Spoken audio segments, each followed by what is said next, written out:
Ustazah, pemimpin-pemimpin setempat, seterusnya tuan-tuan, puan-puan, hadirin, hadirat, muslimin, muslimat yang dirahmati Allah sekalian. Alhamdulillah, setinggi-tinggi kesyukuran kita panjatkan kehadirat Allah Subhanahu wa taala. Kerana malam ini dengan izin dan limpah kurnianya dapat kita sekali lagi berada di dalam masjid yang mulia ini bagi membicarakan perkara-perkara yang ada dalam agama yang kita cintai ini. Mudah-mudahan kita faham apa yang terkandung dalam ajaran agama kita, iaitu agama Islam, dan dapat kita mengamalkannya bersama. Dan malam ini rasa saya, kalau tak silap saya, ini kali yang kelima saya berada di hadapan tuan-tuan dan puan-puan malam ini. Ya, mudah-mudahan pertemuan kita paling kurangnya membuahkan hasil, iaitu ukhuwah Islamiah, kasih sayang antara kita, antara orang-orang yang beriman. Kerana orang beriman tu dia berkasih sayang. Innamal mu'minuna ikhwah.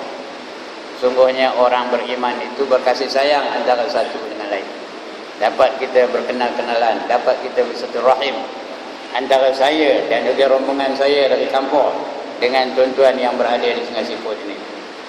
Tuan-tuan dan puan-puan, tadi saya bacakan dua potong ayat menandakan perkara-perkara yang ada di dalam ajaran Islam. Yang pertama sekali ayat yang saya baca tadi, ya ayyuhallazina amanu dukhulu fis-silmi kaffah. Wahai orang-orang yang beriman, masuklah kamu ke dalam Islam itu kesemuanya sekali. Ya, yang kedua tadi saya baca juga dalam surah Al-Baqarah ayat 85, afatu'minuna bi ba'dil kitabi wa takfuruna bi ba'd fama jazaa'u man yaf'alu dzalika minkum illa khizyun fil hayatid dunya wa yawmal qiyamati yuradduna ila asyaddil 'adzab wa ma Allahu bighafilin 'amma ta'malun, kata Allah. Artinya, apakah kamu beriman dengan setengah kitab dan sebahagian daripadanya dan kamu kufur dengan sebahagian yang lain?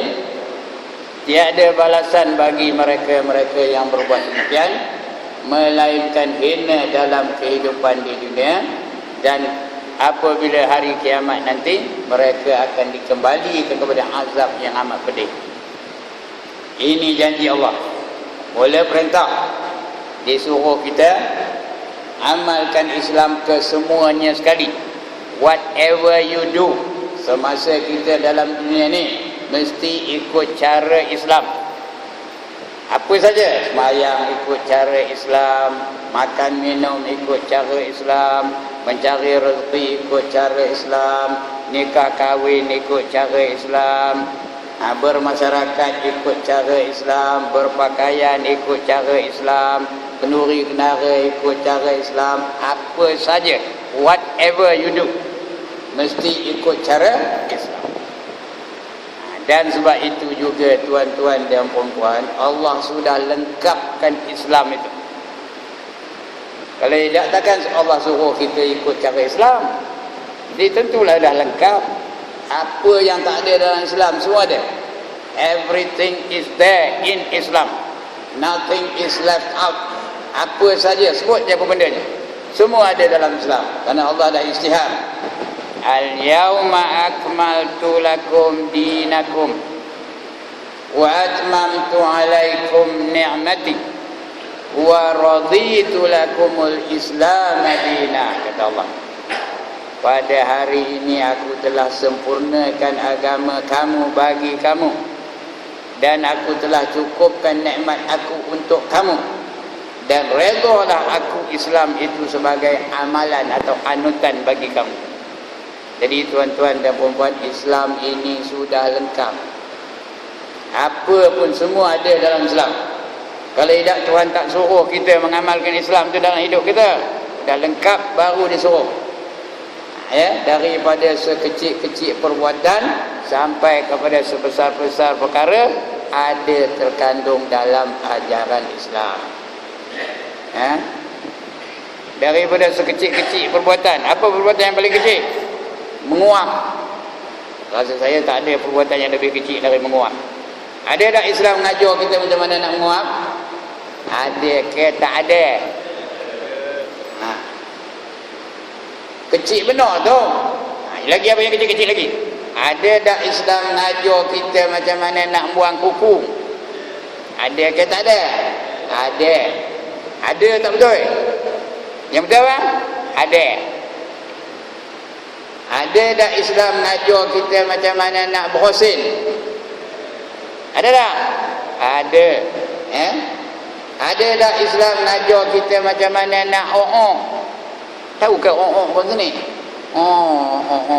Tahu Ya Allah, tak tahu nama. Yuk masuk dalam bilik kecil yang belakang. Ada tak Islam mengajar kita? Ada. Cuba baca kitab yang bernama Hidayatus Salikin. Ada satu bab. Saya rasa tuan-tuan dan puan-puan pernah dengar ngaji kitab itu. Ada satu bab, ya, adab untuk qada hajat namanya. Adab untuk qada hajat. Iaitu untuk buang air besar, untuk buang air kecil, ada adab-adabnya. Di antaranya apa? Tutup kepala, pakai kasut ataupun selipar, pakai cerpu, kata dalam kitab, sandal, pakai cerpu, tutup kepala tu. Dengan tuala boleh, kain basah boleh, kain pelekat boleh. Payah sangat ambil cebok tu, cap kepala tu, tutup, masuk kandar tu. Jangan terpongi saja kepala tu. Tahu terpongi? Tahu ke terpongi? Apa dia? Tak ada tutup kepala tu. Nanti dicirit di setan atas rambut tu, atas kepala tu. Cuba mana yang tadi masuk tandas tadi, tak tutup kepala, terpongi saja, cuba kasih kepala tu. Ada tak? Lendir aja rasanya. Katanya dah dicirit di setan tu. Jadi tuan-tuan dan puan-puan, kalau nak pun ada dalam ajaran Islam, nak mamam pun ada dalam ajaran Islam, nak minum pun ada dalam ajaran Islam. Ekonomi tak ada ke? Pendidikan tak ada ke? Kemasyarakatan tak ada ke? Nikah kahwin tak ada ke? Semayang tak ada ke? Kenduri kenara tak ada ke? Semuanya ada. Hiburan tak ada ke? Sokan tak ada ke? Semuanya ada dalam Islam. Nampak? Sampai terkejut dia dengar. Tak apa. Semuanya ada dalam Islam. Tak ada sesuatu yang ketinggalan dalam Islam. Tak ada. Betul? Okey. Terima kasih. Semuanya ada dalam Islam. Sebab itu Tuhan suruh kita, ya ayyuhallazina amanu, wahai orang-orang yang beriman, udkhulu, masuk kamu semua, fisilmi kafah, di dalam Islam kesemuanya, dalam segenap bidang mesti ikut cara Islam. Ya. Sebab orang kafir pun buat juga apa yang kita buat. Kita semayang, orang kafir semayang dah semayang, tapi semayang mereka tak diterima oleh Allah Ta'ala. Yang diterima Allah ialah semayang cara orang Islam. Orang kafir tu pun kenduri juga, kita pun kenduri juga, tapi kenduri mereka tak diterima oleh Allah Ta'ala kerana akidah mereka tak betul. Dan kadang-kadang dalam kenduri itu banyak benda-benda yang melanggar syariat Allah pada ketika itu. Masa kenduri itu tak diterima oleh Tuhan. Yang diterima Tuhan ialah kenduri kenara cara Islam yang tak ada maksiat dalamnya. Kalau ada maksiat pun tak diterima oleh Allah Ta'ala. Kita ngawinkan anak umpamanya, kenduri lah, dalam tu ada maksiat, ada kugiran, selamat pengantin baru, selamat bahagia, terima di Tuhan kaidah, one more time, terima di Tuhan kaidah. Bahagia apa masuk neraka? 10,000 ringgit duitnya habis untuk menempah kugiran, 10,000 ringgit lah harga dia beli tiket neraka. Ingat ni tuan-tuan dan puan. Sebab Islam tak suruh bermuzik-muzik apa tu. Nak berbunyi-bunyian, nak berlagu-lagu boleh. Panggil kumpulan-kumpulan nasyid. Ramai yang boleh Kalau banyak duit panggil Raihan ke, panggil Rabbani ke. Kalau tak duit cari mana sekolah-sekolah pondok ada. Al-Ummah tu ada. Panggil mereka, ada kumpulan-kumpulan nasyid mereka tu. Kalau tak ada, telefon saya boleh bawakan daripada bimbingan bimbingan Al-Ummah namanya ada. Ataupun Darul Aitam, sekolah anak yatim. Lagi sedap bunyinya. Ini je. Bawa aku gira gedeng dalam hatiku hanya ada kamu. Gedeng. Dapat apa? Dapatlah dosa. Jadi tuan-tuan dan puan-puan, kita kena ikut cara Islam.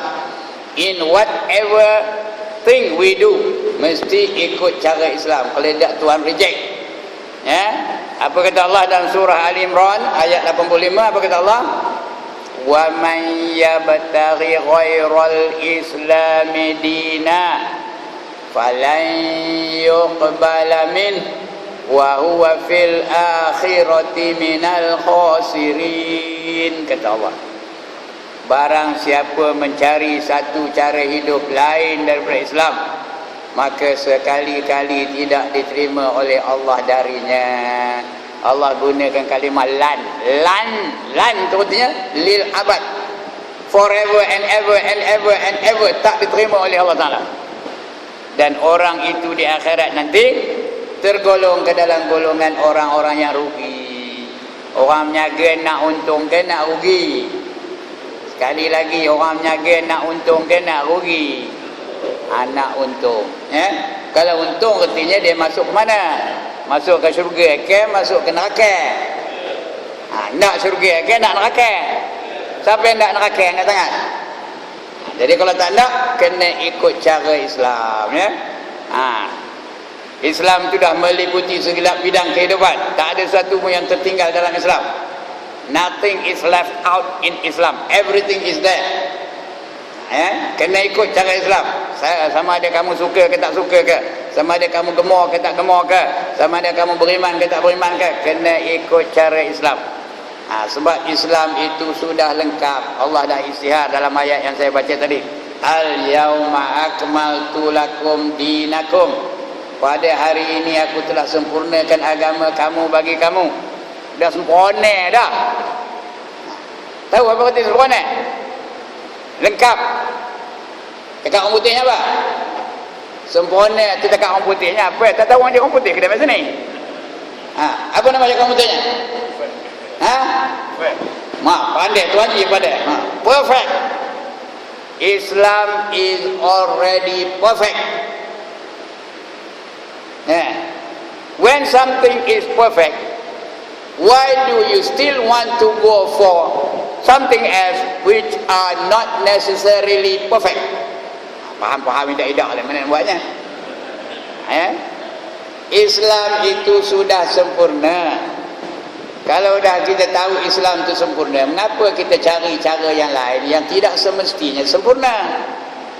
Tidak semestinya selamat, tidak semestinya elok, tidak semestinya cantik. Carilah yang dah betul-betul cantik. Sudah Allah dah istihar Islam itu dah sempurna, Islam itu dah selamat, Islam itu dah bagus, Islam itu dah apa lagi? Cantik semua tu. Mengapa tidak sesuatu yang tak tentu cantik? Serupa kita kalau ada mentoka kita tu dah sempurna. Nak ke kita mentoka lain? Nak ke mentoka lain? Mentoka tu dah sempurna.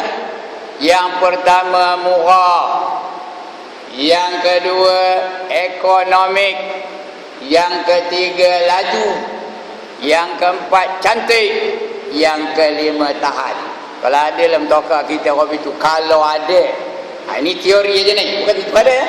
Kalau ada dalam toka kita orang itu, tidak dalam toka lain. Yang pertama murah, brand new, baru keluar dari kilang, imported dari Germany. Harganya RM100 aja. Kalau ada lah, baru punya toka tau. Bukan second hand, RM100 je harganya. Lepas itu yang kedua cirinya apa? Cantik. Tokau tu cantik pun benar. Catnya metalik, berkilat-kilat, ada aerobik, ya, ada apa? Berbagai-bagai sistem dalam itu. Lalat inggap atasnya tergelincir, jatuh ke bawah. Punya licin, tak ada habuk langsung. Punya cantik. Yang ketiga laju. Lajunya dari Sungai Siput ni pergi ke Johor Bahru, balik ke Sungai Siput setengah jam aja sampai. Punya laju. Kalau ada dalam tokau itu. Tengahnya Lewis Hamilton nengoknya. Kenal ke Lewis Hamilton? Allah, dia tak macam seorang abah pun. Kenal tak Lewis Hamilton? Jago lumba F1 tu. Namanya Lewis Hamilton. Tak kenal? Okeylah, kita cari yang lebih masyhur lagi namanya. Michael Schumacher, kenal? Tak kenal juga, entahlah, mana nak tahu. Okeylah, orang Malaysia, Alex Yong, kenal? Tak kenal juga. Itu saja dia out of date benar tu. Tengahnya Michael Schumacher nengoknya, ui, ada orang laju lagi daripada aku, ya, kata. Itu yang ketiga, laju. Yang keempat ciri mtokah tu apa? Economic. Very very economic. Dari sini, dari Sungai Siput ni pergi ke Bukit Kayu Hitam, bukan ke Tanah Hitam. Tanah Hitam dekat ni. Ini Bukit Kayu Hitam. Balik ke Sungai Siput ni, minyaknya 5 kupang aja. Betul berapa duit? Minyaknya 5 kupang aja. Yang kelima, tahan. Kalau ada dalam tokak macam itu punya tahan, dia berlaga dengan bulldozer. Dia berlaga, hancur bulldozer tu. Tokak dia calor punya dah. Kalau ada dalam tokak tapi tundak ke tokak lain. One more time, kalau ada dalam tokak yang benar-benar kopi tundak ke tokak lain. Tentu tanda punya, kerana tokak yang ada pada kita tu dah sempurna. Udah perfect. There is nothing wrong in that car. Buat apa kita hendak, kalau hendak lain juga bingung, bangang, kongong, pengin lah tu. Udah ada yang elok, tanda yang elok, nak ambil yang korang elok pula. Itu misalan sahaja. Islam is like that. In the same way, Islam is like that. It is already perfect. It is already safe. It is already apa? Already good. It is already safe. Semuanya baik belakang Islam. Kalau dah kita tahu Islam tu baik, mengapa kita nak ikut cara yang lain daripada Islam? Kita tahu pendidikan Islam tu pendidikan yang terbaik, menyelamatkan anak didik kita daripada di dunia dan juga di akhirat. Yang terbaik ialah pendidikan Islam. Pasal apa kita pilih juga pendidikan daripada Barat? Mengapa kita pilih juga pendidikan yang dilagangkan oleh profesor-profesor dari Barat tu? Begitu juga undang-undang.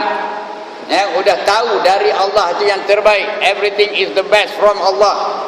Mengapa kita pilih juga undang-undang yang tak tentu baiknya? Ini persoalan tu, kena dijawab. Why do you still want to go for something which is not perfect? Sedangkan Islam sudah mengadakan, sudah mengutarakan, sudah membentang kepada kita cara-cara hidup yang sempurna.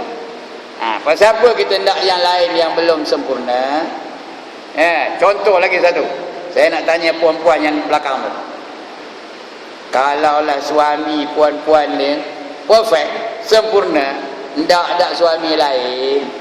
Suami perempuan ni yang depan ni, contohnya apa? Yang pertama kaya, yang kedua pemurah, yang ketiga baik hati, yang keempat prihatin terhadap kebajikan isterinya, yang kelima sentiasa lemah lembut, yang keenam tak pernah marah, yang ketujuh romantik. Ndak ada suami lain. Ngangguk lah, ndak ke tengok. Saya nampak kat sini ni ngangguk ke ngeling ke nampak? Ndak ke tak ada suami lain? Ngangguk lah. Ada yang ngangguk? Tentu tak ada punya.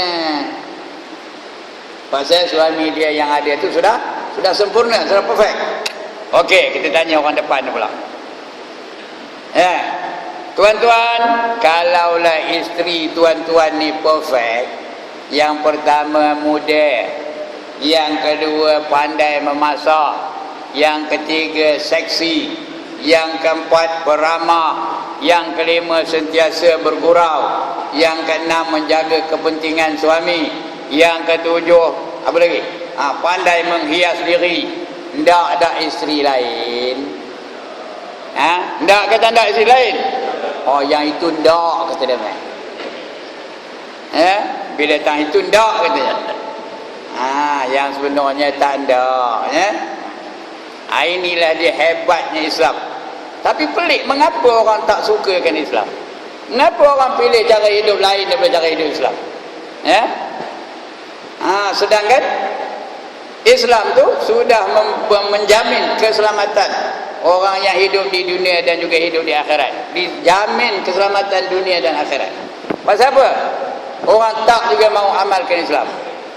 Sebab kita tak faham tentang Islam. Itu jawapannya. Kita tak faham apa yang terkandung di dalam ajaran Islam.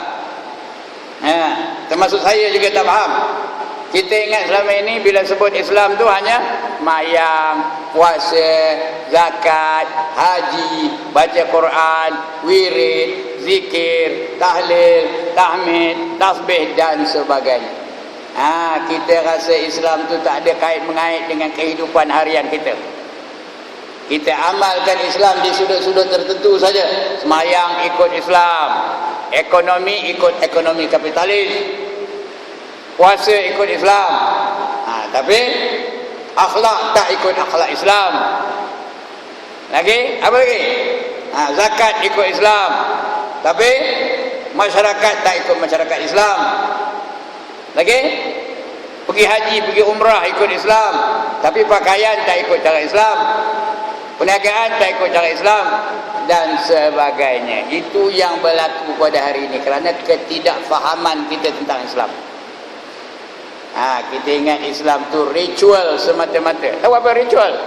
Upacara aja. Waktu semayang kita semayang. Lepas semayang tu pergilah kita ngambil nombor ekor. Kita ingat tak ada apa-apa tu. Bila bulan Ramadan kita pun puasa. Antara puasa tu pakai juga seluar pendek sana kemari. Kita rasa tak ada apa-apa tu. Tak ada berdosa. Takut dia dengan saya ni. Pelantin dia ke bawah. Kita rasa tak ada kena-mengena dengan Islam. Kehidupan harian kita ni tak ada kena-mengena dengan Islam. Jadi sebab itu kita gagal melaksanakan Islam secara syumul, secara kebulatan, secara penuh, secara kesemuanya sekali. Sedangkan Allah perintahkan kita melaksanakan Islam secara sempurna. Dengar kata Allah tadi, udkhulu fis-silmi kaffah. Masuklah kamu ke dalam Islam itu kesemuanya sekali. Everything that you do mesti ikut cara Islam. Ini Allah merintah ni, jangan menyolang mata tengok saya. Bukan saya yang keluar perintah ni. Ini dari Allah. Jadi mesti ikut Islam dalam apa jua yang kita lakukan. Kerana Allah suruh. Tapi gagal kita nak melaksanakan Islam dalam hidup kita ni kerana yang pertama kita ada musuh. Musuh yang besarnya ialah syaitan. Syaitan adalah yang menggagalkan kita daripada mengamalkan Islam dalam hidup kita. Di ugut-ugutnya, kamu kalau ikut Islam, kata di dema kamu tu ortodok, kata di dema kamu tu pelampau, dikatakan dema tu kamu tu ekstremis, dikatakan dema kamu tu ortodok, dikatakan dema tu teroris. Lalu gagal kita melaksanakan Islam dalam hidup kita. Kemudian lagi satu, syaitan ni ada gengnya, iaitu hawa nafsu. Hawa nafsu ni sentiasa mengajak kepada kejahatan. Memang dia tu makhluk yang jahat. Innan nafsala ammaratum bisu. Sesungguhnya nafsu amarah itu sentiasa mengajak kepada kejahatan. Sebab itu di bulan Ramadan pun syaitan sudah tak ada. Tapi nafsu ada tak? Ada. Sebab itu di bulan Ramadan pun banyak orang melakukan maksiat. Pasal terpengaruh dengan hawa nafsu. Itu yang menggagalkan kita mengamalkan Islam secara keseluruhannya, yang menggagalkan kita menjadi seorang Islam yang baik, menggagalkan kita menjadi seorang hamba Allah yang terbaik. Sedangkan tuan-tuan dan puan-puan, ingat tak ceramah saya yang sebelum ini, kita ni seronok bila dipanggil hamba Allah. Tak ingat ke? Tak ingat, bukan salah saya. Saya dah ceramahkan di sini malam itu. Ya, sebelum ini saya ceramahkan, iaitu apa saja yang kita buat mesti berdasarkan berkonsepkan ibadah kepada Allah SWT. Kerana Allah jadikan kita semata-mata untuk menjadi hamba-Nya. Jadi kena ikut cara Islam, barulah kita tu dapat diiktiraf oleh Allah sebagai hamba-Nya. Kalau Allah iktiraf sebagai hamba, apa tak? Maknanya syurgalah milik kita. Ya ayyatuhan nafsul mutmainnah, kata Allah. Wahai orang-orang yang memiliki nafsul mutmainnah, irji ila rabbiki radiyatan mardiyah, kembalilah kamu kepada Tuhan kamu dalam keadaan redha dan diredai. Fadkhuli fi ibadi, Allah istihar, masuklah kamu ke dalam golongan hamba-hambaku. Kita ni diisytiharkan sebagai hamba Allah. Allah sendiri isytiharkan kita ni sebagai hamba. Apa balasannya? Wadkhuli jannati, Allah, masuklah kamu ke dalam surga. Tapi gagal kita menjadi hamba Allah yang sebenarnya. Kerana apa? Kerana bisikan daripada syaitan dan hawa nafsu. Itu yang menyebabkan kita tu tak menjadi hamba Allah yang sebenarnya, tak ikut Islam dalam apa jua yang kita buat, ataupun kita ikut sebahagian-sebahagian saja dari Islam. Kenapa? Kerana ketidakfahaman kita tentang ajaran Islam itu sendiri. Macamlah cerita orang buta dengan gajah. Ada ke pun nak dengar cerita orang buta dengan gajah ni? Ya Allah, tak nak dengar kan? Saya rejah dua kata dia baca dalam buku tu. Buku rejah dua tu ada cerita orang buta dengan gajah. Once upon a time, pada suatu masa ada 4 orang buta. Mereka duduk di mana? Mereka duduk di bandar Sungai Siput. Sini lah tu ya. Orang buta tu duduk Sungai Siput. Jangan menyolang, mati ni cerita aja, bukan benar ya. Mereka duduk di Sungai Siput. Dan mereka sangat rajin berjemaah. Setiap waktu mereka berada di masjid. Orang celik tak ada, kadang-kala je. Kadang datang, kadang tak datang. Maghrib datang, subuh tak datang. Tapi orang buta ni tiap-tiap waktu ada saja mereka sembahyang berjemaah di masjid.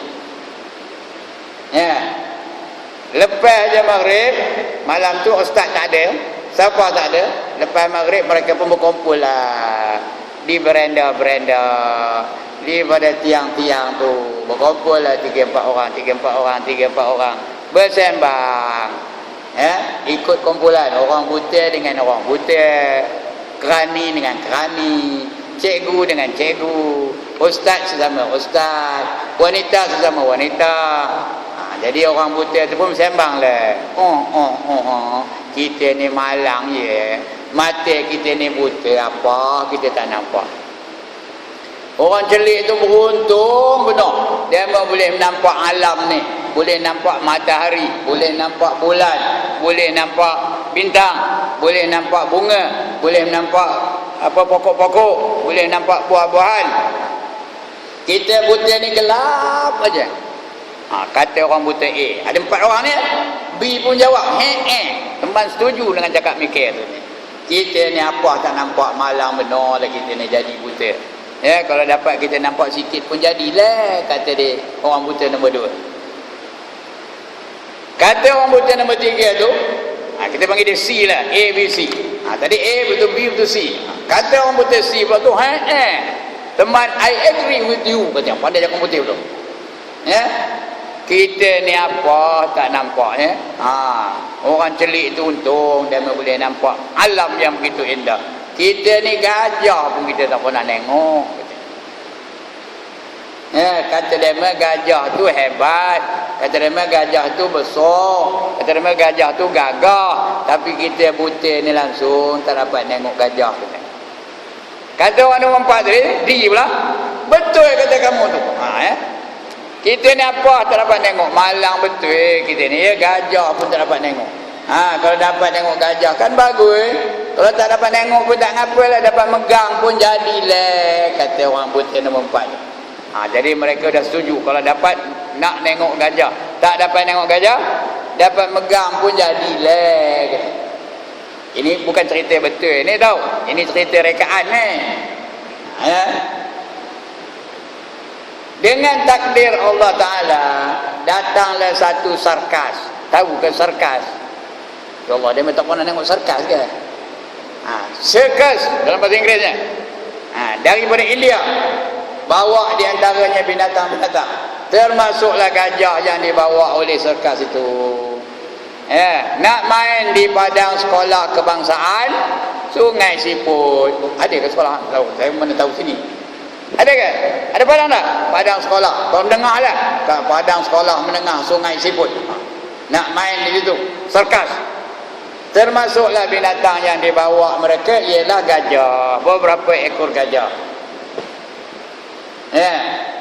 Satu hari sebelum pertunjukan yang rasminya, diadakan promosi.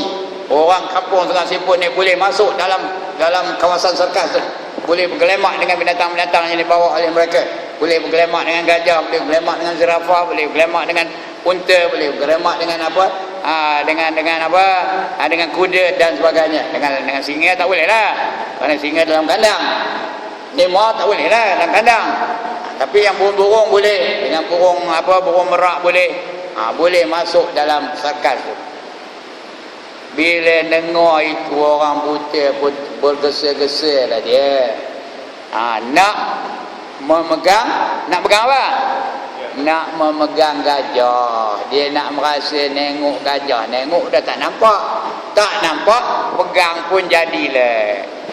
Tergesa-gesa lah dia datang ke sarkas itu. Bertanya, mana gajah? Mana gajah? Mana gajah? Aku nak pegang gajah. Mana gajah? Mana gajah? Orang pun bawa dia, pimpin tangannya, bawa dia kepada gajah. Dia pun peganglah gajah tu. Dia macam tak pernah dengar je. Tak pernah ke macam cerita orang putih dengan gajah. Peganglah gajah tu. Pegang, rupanya terpegangkan ekor gajah. Dia bukan nampak yang lain, dia pegang kan. Nak pegang, dia pun pegang. Tengok ekor gajah. Dia pun lurun ekor gajah tu, kata ke bawah, kata ke bawah, kata ke bawah. Sambil dia berkata sendirian, orang celik ni nipu aku aje.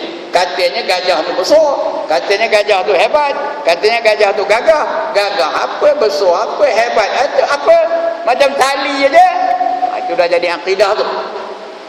Bahawa bagi dia gajah itu macam, sekali lagi, bagi dia gajah itu macam tali. Jangan harus kata yang lain daripada tadi. Melenting dia. Kerana dia dah percaya penuh. Dia dah megang gajah tu. Bila sebut gajah, dia teringat apa? Dia teringatkan tali. Balik dia. Dengan konsep bahawa gajah itu macam tali. Tak lama lepas tu datang orang putih nombor 2. Dia pun begitu juga nanya, mana gajah? Mana gajah? Mana gajah? Aku nak pegang gajah ni. Yang dibawa dia kepada gajah. Nak pegang gajah ni. Dia pun pegang gajah tu. Terpegangkan kaki gajah. Dia pun urut kaki gajah tu, kata ke bawah, kata ke bawah, kata ke bawah, kata ke bawah. Lalu berkata dengan sendiriannya, orang celik ini nipu aku je, kata. Kata dia gajah tu besar, gagah, perkasa, gagah. Apa macam tiang aja, kata. Udah bagi dia gajah tu apa? Macam tiang. Jangan ditukar lagi tu. Itu dah akidah tu. Macam kita hari ni lah, bila dah akidah satu-satu tu, tak boleh nak tukar. Teman tak peduli, kata. Teman tak yang lama juga. Dia kira akidah dia aja. Itu mau begitu juga. Bila sebut gajah aja, dia teringatkan apa? Teringatkan tiang. Jadi pandangan dia gajah itu seperti tiang. Itu tasawur namanya, pandangan dia. Gambaran gajah baginya ialah seperti tiang. Kemudian datang pula orang putih yang ketiga. Dia pun begitu juga, nak tengok gajah. Bawa aku pada gajah, aku nak pegang gajah. Mana rupanya, kata. Dia bawa, terpegangkan perut gajah. dia pun urut perut gajah tu, kiri kanan, kiri kanan, kiri kanan, kiri kanan. Lalu dia bercakap dengan sendiri, orang celik ni nipu aku aja. Kata dia main gajah tu hebat, gajah tu perkasa, gajah tu besar dan sebagainya. Besar apa, gagah apa, perkasa apa, macam dinding aja, kata. Udah satu akidah lain tu, macam dinding gajah tu, kata dia. Pendekkan cerita, datang pula yang nombor 4. Orang putih juga, dia pun nak tengok gajah juga, dia bawa kepada gajah. Dia pegang gajah, rupanya dia terpegangkan telinga gajah. Dia pun urut telinga gajah tu, luar dalam, luar dalam, luar dalam, luar dalam. Baik benar pula gajah tu diam aja. Dia pun berbisik dalam hati dia, ini rupa gajah ya. Kata orang celik hebat benar. Apa celik, apa hebatnya? Macam kipas aja. Udah berapa akidah orang putih tu tentang gajah? Berapa akidahnya? 4 akidah. Orang putih pertama mengatakan gajah itu macam tali. Orang putih yang kedua mengatakan gajah itu macam tiang. Orang putih yang ketiga mengatakan gajah itu macam dinding. Orang putih yang keempat mengatakan gajah itu macam kipas.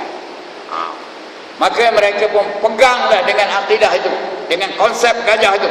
Bila sebut gajah, orang yang pertama dia teringatkan tali, orang yang kedua dia teringatkan tiang, orang yang ketiga teringatkan dinding, orang yang keempat teringatkan kipas. Maghrib itu, malam tu maghrib, mereka empat-empat tu pergi balik ke masjid, semayang lah. Udah lepas semayang macam biasa, beronggoklah balik. Berkumpul lah orang putih dengan orang putih tu. Kata orang putih, tu orang celik ni nipu kita je ya. Kata dia, gajah tu bagus, gajah tu besar, gajah tu gagah, gajah tu perkasa. Perkasa apa? Kata orang putih nombor 1 tu, macam tali aja, kata.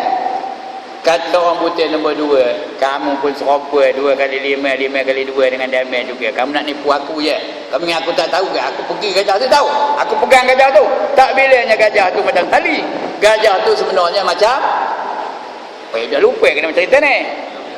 Gajah tu macam tiang, katanya. Orang nombor 3 pun menyampuk. Kau berdua nak ni udah pakat nak nipu aku je. Bila pula gajah tu macam tiang dengan macam tali. Gajah tu sebenarnya macam dinding.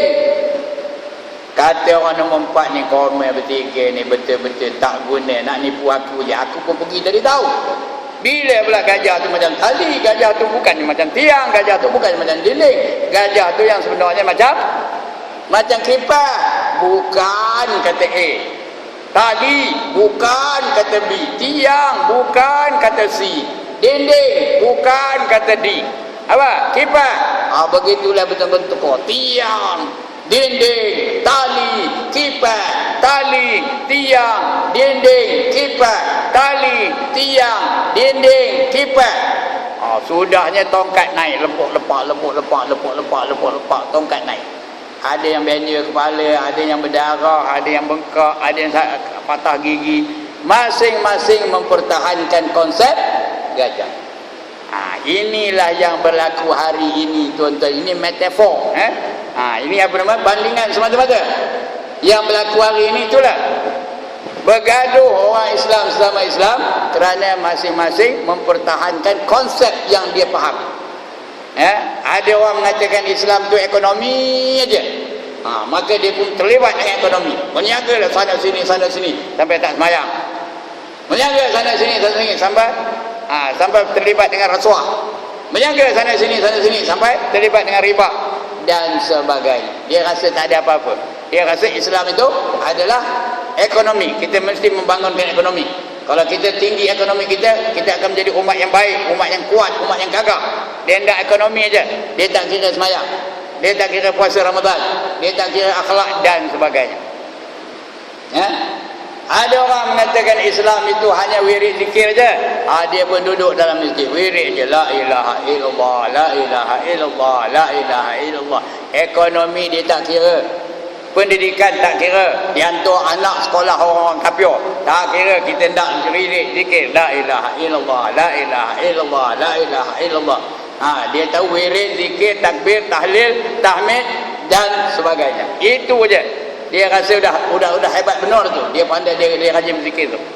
Dia tak tahu bahawa mendirikan ekonomi Islam itu fardunya, hukumnya fardu kifayah. Mendirikan pendidikan Islam itu adalah fardu kifayah. Dia tak ingatnya tu. Dia rasa bila dah dia wirid zikir, iktikaf dalam masjid, dia rasa dah Islam benar dah tu. Ini kekeliruan tentang umat Islam hari ini berlaku. Sebab itu kita bergaduh sesama sendiri sampai berpulau-pulau. Kenapa? Konsep Islam kita tu terkeliru. Sedangkan tuan-tuan dan puan-puan, Islam itu adalah kombinasi. Macam gajah tu jugalah. Gajah itu bukan ke kombinasi daripada ekor, kombinasi daripada kaki, kombinasi perut dan kombinasi apa? Telinga. Ya, bila ada kaki, ada perut, ada ekor, ada telinga, ada kepala, ada mata, ada mulut, ada lidah, apa, itulah namanya gajah. Bukannya satu-satu bahagian itu namanya gajah. Kesemua itu baru dikeluarkan gajah. Contohnya tu imam tadi, diambilnya belalai gajah tu, letak dalam motor. Belalai gajah tu, belalai aja, letak dalam motor. Habis tu bawa round Sungai Siput. Dia tanya orang tu, imam bawa apa dalam motor tu? Teman bawa gajah. Kata, percaya ke tak orang? Percaya ke tak orang? Apa yang dibawanya? Belalai gajah ataupun gading gajah. Ini gajah ialah himpunan daripada segala sifat-sifat gajah tu. Dia terdiri daripada belalai, terdiri daripada gading, terdiri daripada kaki, terdiri daripada ekor, terdiri daripada kepala, terdiri daripada mata, terdiri daripada lidah dan sebagainya. Itu namanya gajah. Islam in the same manner is like that. Islam bukan sembahyang aja. Islam bukan puasa aja. Islam bukan wirid aja. Islam bukan iktikaf masjid aja. Islam bukan dakwah aja. Islam bukannya apa namanya? Islam bukannya pendidikan saja. Islam itu adalah way of life. Tahu apa arti way of life? Cara hidup yang paling lengkap. Dan Allah perintahkan kita supaya mengikut cara hidup yang lengkap yang dikehendaki oleh Islam. Baru namanya Islam. Baru namanya Islam. Kalau tidak, kita hanya mengamalkan juzuk-juzuk Islam sahaja, bahagian-bahagian Islam saja, bukan keseluruhannya. Sedangkan Allah perintahkan kita supaya mengamalkan Islam keseluruhannya. Everything you do, dah saya banyak kali dah sebut kitab ni. Everything you do must be Islamic, mesti ikut cara Islam. Kalau tidak, Tuhan tak terima, reject kalau tak ikut cara Islam. Jadi kena faham apa itu Islam. Islam itu mengandungi aspek-aspek akidah, mesti cara Islam. Akidah ni banyak. Hindu pun akidah, Kristianiti pun akidah, Buddhism pun akidah, Syiah pun akidah, Mu'tazilah pun akidah, Khawarij pun akidah. Tapi yang diterima Allah akidah apa? Akidah Islam yang bermazhab Ahlus Sunnah wal Jamaah, baru diterima oleh Allah. Itu bab akidah. Kemudian ibadah. Bila kita buat ibadah, itu bukan zakat, sembahyang, puasa, zakat, haji je. Everything dia dikira ibadah. Apa saja, daripada bangun pagi sampai kita tidur balik malam-malam, itu semua dikira ibadah. Bangun tu ibadah, tu ibadah, berpakaian tu ibadah, bersuri tu ibadah. Masuk dalam tokak ibadah, start tokak ibadah, jalan tokak tu ibadah, apa saja. Daripada kita bangun tidur sampai kita tidur balik, semua boleh jadi ibadah kepada Allah Subhanahu wa taala. Itu dia. Dan tak boleh pula kita pilih-pilih. Yang ni buat, yang ni tinggal, yang ni terima, yang ni tolak, yang ni perjuangkan, yang ni kita menentang. Tak boleh. Mesti diamalkan kesemuanya sekali. Ada bangkangan. Ada kebangkangan kenyataan saya ni. Setuju? Jadi kalau setuju, kita terima semuanya. Jangan kita pilih sekerat, tolak sekerat, amalkan sekerat, tinggalkan sekerat, perjuangkan sekerat, menentang sekerat. Jangan jadi orang itu. Kena amalkan semua sekali dalam Islam. Kalau tidak selamat. Kalau tak nak, tak apalah. Ada orang tak nak, lantak lah. Kalau tak ada aku, siapa yang nak masuk neraka? Kata, itu tak apalah. Carry on. It is all up to you. Baik, tuan-tuan dan puan-puan. Penghujungnya. What will happen? Apa akan terjadi kepada kita kalau sekiranya kita amalkan Islam di sudut-sudut tertentu saja? What is going to happen to you if you commit towards Islam in some ways and you live Islam in other ways? Kita buat sekat, tolak sekat. Apa akan jadi? Ini yang saya bacakan ayat tadi. Suratul Baqarah ayat 85. Apa kata Allah? Afatu'minuna bi ba'dil kitabi wa takfuruna bi ba'd. Fama jaza